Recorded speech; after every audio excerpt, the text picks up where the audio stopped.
We really want to make sure that there's that contrast between the negative space and then the high tension spikes. You need the exploration, you need the scavenging, you need something to say like, okay, I'm setting a certain tone and a patina here so that then we can contrast that with some stark like changes. We need the intensity to strike a different chord. That only works if you have the negative space to play off of. We wanted you to be forced to make some choices in the world that showed how depleted the resources were. You know the drill. Look around, see if there's anything we can use. And we really wanted to give you a reason to go explore this space.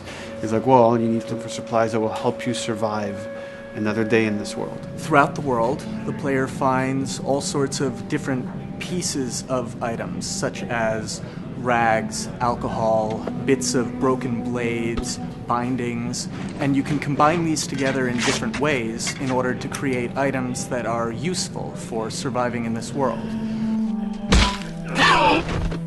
Some items in the recipes require the same combinations of things or the same types of resources, so you have to make this choice: do I want to go offensive with it, do I want to go defensive with it? I can find a bottle of alcohol and some rags and I can create a Molotov cocktail from it. That's going to help me take out a couple guys if I use it appropriately.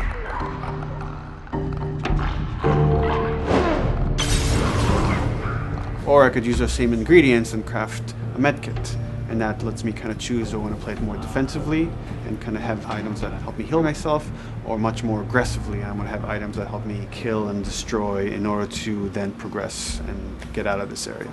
Molotov and medkit are not the only ones that have these interesting overlaps. You can craft a shiv out of a binding and a blade so that you can sneak up behind somebody and take them out more quickly and more quietly, or can be used to jimmy open locked doors.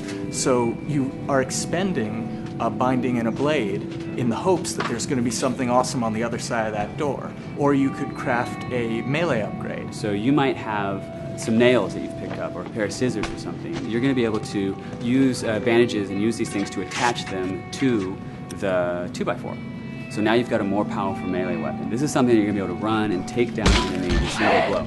Alternatively, you can use those same type of nails to make a bomb. This is something you can place in the world, and they're going to be able to trigger it. Since resources are limited, you stealth past an encounter, you're not getting the stuff that was encountered. Not just the stuff off the guys that you would have taken down, but also in terms of what's in the environment for you to scavenge. So you have to balance that risk versus reward, but it's definitely all a part of the choice. And sometimes the world doesn't give you a choice. Sometimes the battle breaks out in a way you didn't expect, and you have to make decisions, like in the moment. So that's another reason why we did the whole crafting system live. We didn't want the player to have to scroll through a long list of different items. We wanted it to be the absolute minimum amount of button presses.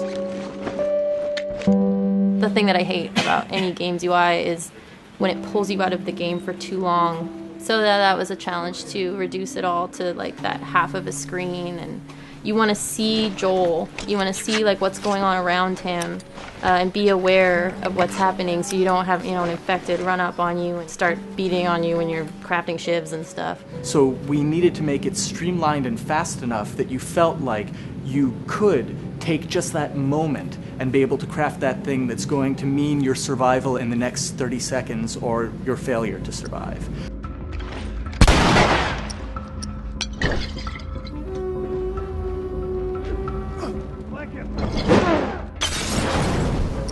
The brutality of the encounters is allowing us to reach into the tone of the survival aspect of the game.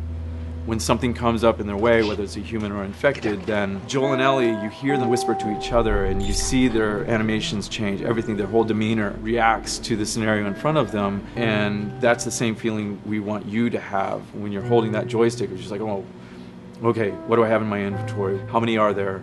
Where are they at? Locate them and try to figure out, okay, what are we gonna do? Joel, there's something over there.